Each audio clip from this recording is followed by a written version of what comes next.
Hi everybody, it's Dandruff with your news cartridge for Wednesday, May 10th, 2017. Welcome to the show, I hope you enjoy it, but today starts with a delay, but I have no idea on what. In fact, no one has any idea what's been delayed other than it's Bioware's new IP and it's some sort of action game. This is so fucking weird too because all of the articles that I'm referencing are quoting EA's CEO Andrew Wilson, describing this as possibly the greatest thing ever, yet there's no evidence of anything. PC Gamer includes the quote that they're drawing on 20 plus years of development knowledge. VG247 confirms this game's going to be story-driven. Polygon includes the quote, "The game design is stunning, gameplay mechanics are excellent, and the action will be exhilarating." Strangest part of all is this project is codenamed Dylan.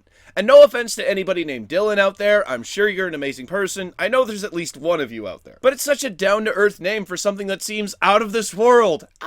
Up next, we have another delay, and the first ever delay of a mod on my show, the Open 4 mod for GTA 5 that is bringing the landmass from GTA 4 into the GTA 5 engine. It was delayed because the creators do not have time to work on it at the moment, and there was no future release window mentioned. Moving on, the teasers that Platinum Games have been dropping over the last few weeks are what they thought they were, and Vanquished is now confirmed to be coming to the PC platform. It'll be here in about 2 weeks on May 25th. The fighting game Absolver has a release date coming to PS4 and PC on August 29th. Blook'hood, a builder involving eco-friendly high-rises, is currently in Steam's Early Access program, but it will see full release coming tomorrow, May 11th. In a combination release announcement and update news, Forza Horizon 3's Hot Wheels DLC is now out for PC and Xbox One, along with a patch that improves performance and adds more support for racing wheels. In other update news, Starbound is getting updated to version 1.3 sometime soon, which aims to add space stations created by users as part of the official game. There is no release date for this update just yet, but stay tuned to News Cartridge for more on Starbound. In final update news, Mass Effect Andromeda has been updated to version 1.06, which hopes to improve performance and stability, increases the maximum Nexus level to 29 and the number of autosaves,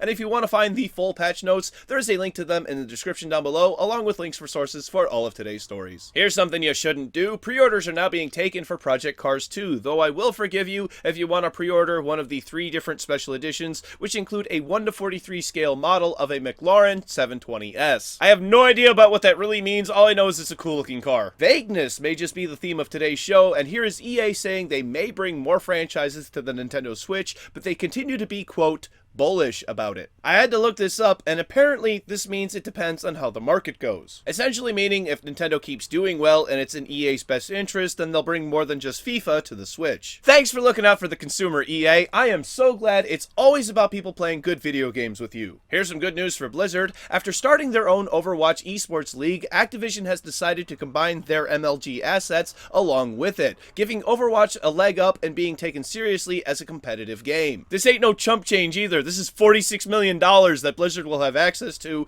and all events will feature official MLG branding. I think if Blizzard had a chance at establishing an esports game, Overwatch is it, because other than South Korea, StarCraft doesn't get the attention that it used to. Speaking of MLG, 2 Tekken pros have been banned from a UK championship on suspicion of collusion. During a tournament that took place on Sunday, it's alleged that Justin King J. Nelson and Charmel C-Krizzle M threw a match in King J's favor. The tournament was streamed live over Twitch TV, and both the chat and the announcer had noticed that something felt out of place. Though chat should always be taken with a grain of salt because of how much trolling goes on. King J has denied the allegations, while C-Krizzle has not directly responded to Kotaku. And finally today, we get to talk about something ethical, and that question is it right to put DRM in a mod? Also, do you have the right to mod a game that you've pirated? The FAR mod, which is an unofficial patch for the PC version of Nier Automata, checks to see if your copy of the game is valid. It comes from a creator of mods who is known for his stance against piracy and has been known to pull questionable maneuvers like blacklist Steam users who disagree with him on the Steam forum. I don't agree with that at all, and that's all I want to address on that specific point. I do think that it's his right to use DRM if he so chooses, and if you're not familiar with my stance on piracy, I'm neither for it nor against it, and I do see some instances where it's necessary. Oh, on a completely unrelated note, I have to go pray! I do not advocate stealing. It's not just this game or this mod. That applies to anything. But you can't stop people from doing what they're gonna to do, and more than likely, people are just going to pirate the mod. And I think it's a little hypocritical for pirates to accuse the creator of the mod of creating malware because the game won't launch if the mod is installed on a pirated copy. No, I don't believe you have the right to mod a pirated game because you did not own the right to play that game in the first place. But what are your thoughts on the matter? Do you think people who want to use this mod should buy the game too? Or do you think everyone has the right to use other people's content on a pirated game? Let me know your thoughts in the comment section down below. Speaking of other people's content, it's time for tomorrow's game releases. For PC, Mind Cubes Inside the Twisted Gravity Puzzle, Red Cube VR, Market Tycoon, Dark Mechanism, Virtual Reality, Seed of the Arcane, Episode 1, Plasma Puncher, Stay Stay, Democratic People's Republic of Korea, Domain Defense VR, The End, and Forged Adventure. For PlayStation 4, ACA Neo Geo, King of the Fighters 95. For Nintendo Switch, Minecraft Switch Edition, and for Nintendo 3DS, Elliot Quest. Thank you very much, everybody. This has been News Cartridge. I am Dandruff. I will see you tomorrow. And everyone is always telling me to give blood. It makes you a better person. But then you should see the horrific face they make when they open their Christmas presents. That joke was kind of gross. So I'm sorry if you guys heard some extra noises going by today.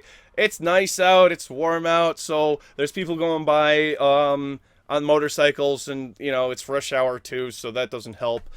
Trucks are always going by down my street too. That's always wonderful. Yay! I probably couldn't sleep well if I didn't hear them at night now. I don't know. And really, they come by like all day long, 24/7 trucks, just big trucks. Let's see. Yeah. Don't fuck around at a fighting tournament or at a video game tournament, everybody. This is in reference to that Tekken 7 story. Yeah, people are going to find out. People are going to call you out. If you don't give a good show, people are going to know. And really, it didn't look like the one guy that like, if you go back and look at the video, there's a link in the description down below. It looked like the guy on the left was just kind of like, I don't know what to do, I don't know what to do. And these are professional video game players. These guys get paid thousands of dollars, or have won thousands of dollars, I should say, at video game tournaments. How are they gonna throw a match like that? Yes, I understand that, you know, they work it out, or allegedly they work it out so that one guy makes the money, they split the money however much, and you know they both go home with cash. But that's so shitty. That's so shitty. That's not what people want. People want a good fight. They want a good show. You know, give people that good show. That's what we want. You know, think about the people who paid to see a good show. Those people who, you know, paid your prize ticket money. That's that's way more important, I think, than you making money. So, yeah. I don't know. I know. So that mod guy, I understand he's done some shitty things in the past. I totally understand that. He is blacklisted people, you know, for, like I said, blacklisting people because you disagree, because you got no fight on the Steam forum. Not okay. Not okay. I would never want to be blacklisted from using a mod just because I disagreed with the mod creator. You know, he could have political stances that I don't agree with. He could have a bunch of stuff, and if I don't know, if I felt the need to voice my opinion, I don't want to have backlash from that. That's not okay. That's not cool on his part. That's not fair on his part. That's definitely not how you make people like you. But on the same instance, like, if he wants to put DRM in his thing, he can put DRM in his thing. He has that right. At least I think he has that right. I'm not sure if if you can use DRM from another game company. I don't know which one Nier Automata is using. It's Square, so it might be using De Novo. I don't know. I don't know. We'll see. How much time do I have left? 2 minutes. Good. Yay. Yesterday's end card was kind of shitty because it, like, cut out halfway through. That wasn't good. And I was, like, 2 minutes from ending it anyway. And then I was like, oh boy, I gotta wait 5 minutes or 10 minutes or however long I waited. I went and watched the Bulletberry video. Go check out Bulletberry. He's wonderful. Great guy. Great voice. Better voice than mine. Like, a lot of people give me compliments on my voice, and now I'm starting to believe them. But Bulletberry has a nice, soothing voice. It's very nice. I've got a very, like, projecting, you know, like, hey, voice. He's got a, hey, everybody, let's all calm and relax. Like, I'm pretty sure I could pull it out. Oh, no, it's about to die. Click, social media links are over here. Click over here to subscribe to my channel. Click over here for yesterday's episode where we talk about the Assassin's Creed Origins picture. Bye, everybody. The camera's about to shut off. Bye.